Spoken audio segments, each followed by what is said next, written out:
Agora, pessoal, a gente vai falar de relações interespecíficas. Lembra? Agora a gente vai falar de indivíduos que têm relações, mas são diferentes. Eles são diferentes, não são iguais. O primeiro exemplo que eu vou falar para vocês aqui, que é bem clássico, é o mutualismo. Ele pode ser definido como uma relação interespecífica em que ambos se beneficiam e mantêm uma relação de dependência um do outro. Se liga nesse detalhe que é importante. Ambos se beneficiam, por isso vem o nome mutualismo. Algo que é mútuo, os dois ganham. Só que tem um detalhe, no mutualismo eles precisam um do outro. Então se liga nesses exemplos. Aqui eu tenho uma flor e uma abelha.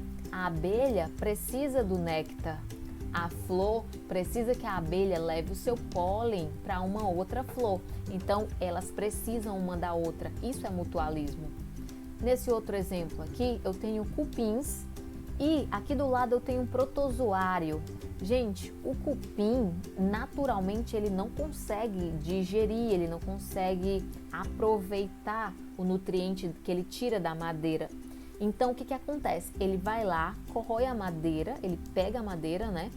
E engole. Nisso, quem vai digerir a madeira dentro do corpo dele é esse indivíduo aqui, ó, esse protozoário. Esse protozoário, ao ficar dentro dos cupins, eles conseguem um espaço e nutrientes e um ambiente adequado, e os cupins acabam conseguindo degradar a celulose, digerir a celulose e assim se nutrir também. Então, os dois ganham na história, mas um precisa do outro. Tá aqui um outro exemplo clássico que todo mundo provavelmente já ouviu falar, que é o caso dos ruminantes.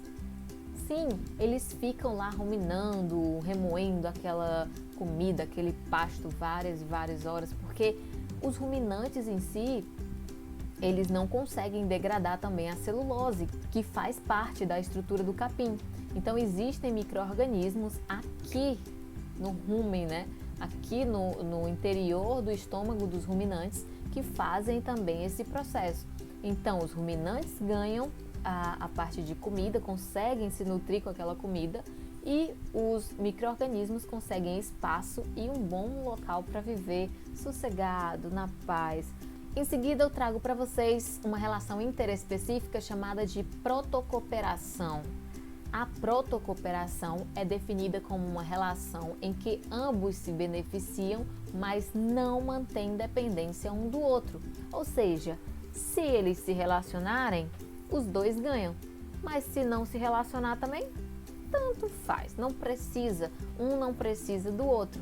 Essa é uma relação harmônica quando acontece, e os exemplos que eu trouxe para vocês são dos ruminantes e de alguns pássaros. Todo mundo que tem conhecimento, que já foi em algum lugar que tem, ou coisa do tipo, sabe que em alguns ruminantes, ou mesmo em outros animais, podem aparecer carrapatos, por exemplo, coisa do tipo. O bacana aqui da história é que o carrapato, ele faz mal para a vaca. Porém, para o passarinho pode ser uma comidinha deliciosa, pode ser algo positivo.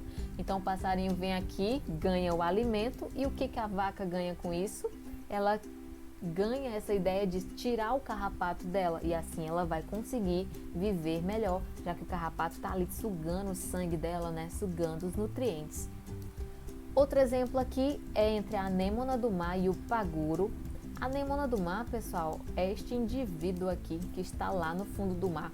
Normalmente, a anêmona do mar, ela vive presa no fundo, bem no fundo do mar mesmo, no solo, mas ela pode fazer uma relação com esse indivíduo aqui chamado de paguro. A ideia é muito simples.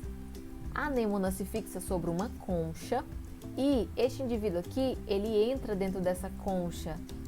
Toda vez que ele anda, ele acaba levando a anêmona para outros espaços. Ela consegue explorar mais espaços, ela consegue diferentes tipos de alimentos, já que ela está se movimentando, enquanto os outros vão estar ali parados num local só.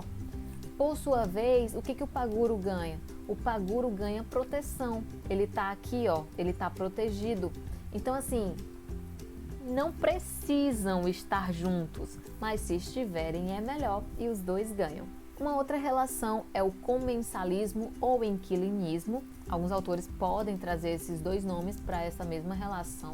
Lembrando que é uma relação harmônica e é definida como uma relação em que um indivíduo se beneficia sem dar prejuízos ao outro. Então, se ninguém é prejudicado, é harmônico mesmo, né, galera? Olha essa situação aqui, eu tenho o tubarão e a rêmora. A rêmora, gente, é esse peixinho menor aqui. E o que acontece nessa situação? O tubarão, ele é um peixe bem grande e ele sempre consegue presas grandes e se alimenta delas. Nisso que ele se alimenta, ele acaba deixando cair, não cair, né? Ele acaba deixando no mar alguns pedacinhos do alimento.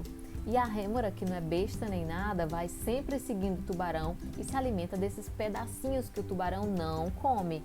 Então, nessa situação, o tubarão não ganha nada com essa história, tem uma relação neutra, mas para a rêmora é bom.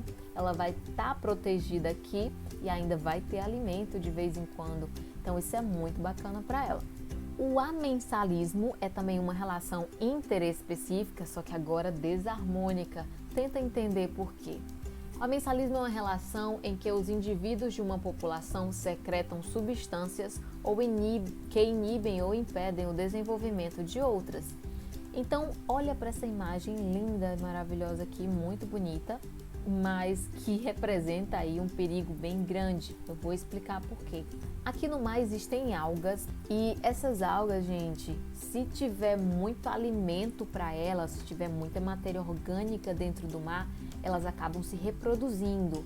Até então, tranquilo, né? Mas a ideia mesmo é que se ela se reproduz muito mais do que o normal, ela acaba causando esse fenômeno chamado de maré vermelha. A maré vermelha é uma reprodução excessiva dessas algas e, ao se reproduzir tanto, elas acabam secretando muito uma substância que podem ser tóxicas para outros indivíduos. Então, veja só, tá aqui elas destacadas em vermelho, produzindo muita substância que vai prejudicar alguém. Quem é esse alguém? Todos os animais que estão lá dentro da água, como por exemplo os peixes. Então não é raro em mares que tem esse fenômeno da maré vermelha acontecer assim a morte de muitos animais contaminados. Então para esses peixes é bem ruim. Temos também a predação. A predação é uma relação em que o indivíduo retira o seu alimento de outro. Então, eu sei que a gente fica meio com dó, né? Quando passa aquelas cenas lá, quando a gente vê no livro a leoa matando a pobre da zebrinha ou uma cobra se alimentando do pobre do passarinho, dá uma dosinha, mas é a natureza, gente. É assim que acontece mesmo. De todo modo, essa é uma relação desarmônica. Para quem morre, não é muito interessante não, mas para quem fica, né? Vai conseguir aí alimento, então é positivo para quem está vivo, negativo para quem morre. E apesar de realmente parecer absurdo essa questão de ter que matar alguém para se alimentar, nós fazemos isso o tempo todo, né? Aquele churrasco delicioso, ou até mesmo quem curte uma salada. São seres vivos que morrem para poder a gente se alimentar. Então, a predação é uma relação ecológica natural. A gente tem que tentar encarar ela com mais naturalidade. Uma outra relação ecológica um pouco nojentinha é o parasitismo. O que é o parasitismo? É uma relação em que o indivíduo retira o seu alimento de um organismo vivo, normalmente não o mata. A ideia do parasitismo é bem básica. É um indivíduo que vai parasitar outro, ele vai viver no corpo de outro, ele vai acontecer no corpo de outro e vai tirar todos os nutrientes que ele precisa para sobreviver desse indivíduo que está carregando ele. Então, nesse primeiro exemplo aqui, eu tenho um piolho. Nossa senhora, mas um piolho é um parasita? Ele está lá sugando seu sangue, né? Então, sim, ele é um parasita e se tiver muitos piolhos na cabeça, pode sim chegar um momento de de prejudicar o indivíduo, mas normalmente não vai matar. Até porque se você parar para pensar, gente, é dali que ele está tirando o alimento dele, né? Então, para que ele vai matar? Ele precisa da pessoa viva. Um outro exemplo clássico são as lombrigas, que a gente chama de lombrigas. Todo mundo já deve ter tido ou já tomou remédio para não ter Normalmente a pessoa toma remédio quando tem, né? Então, se você tomou remédio, provavelmente já teve. A ideia das lombrigas é a mesma coisa, tá? Que o indivíduo, ó, grudado no seu intestino, tirando os seus nutrientes, se alimentando de você, então ele não vai querer que você morra. Mesma coisa, os carrapatos. Carrapato que está lá sugando e que vai, de certa forma, enfraquecendo o animal, mas normalmente não mata. Tem casos que podem matar? Tem, se for muito carrapato, se não houver cuidado. Eu já vi cachorros, vacas bem sofridas, assim. E os carrapatos, eles sugam mesmo o sangue, ele vai tirando a energia, então... E tem a competição também interespecífica. A ideia da competição interespecífica, pessoal, é a mesma da outra, né? Existem poucos recursos, os indivíduos eles vão brigar por aqueles recursos, porém aqui é entre indivíduos diferentes. Olha só, tem uma leoa e tem uma hiena brigando por comida. Leoa é diferente de hiena, é por isso que é uma relação interespecífica, desarmônica, porque pelo menos um deles vai perder. Quem tiver mais condições aí, né, de conseguir essa presa, vai se alimentar, vai conseguir reproduzir, vai conseguir ter filhotes. Quem não tiver, pode acabar não tendo sucesso, morrendo, e isso é bem ruim. E por aqui a gente vai encerrando. A gente falou sim bem brevemente, mas se você tem mais interesse de ler isso mais a fundo, você pode me pedir o material de apoio, caso eu não coloque junto com esse vídeo. E vamos ao desafio. Eu vou explicar para vocês como é que é bem direitinho. Aqui eu tenho 1, 2, 3, 4, 5, 6, 7 quadradinhos. Cada quadradinho desse precisa ter uma letra. E qual é essa letra? Vamos ver como é que você descobre. Vamos focar aqui nesse primeiro quadradinho aqui. Esse primeiro quadradinho está indicando essa parte aqui, que diz assim, ó.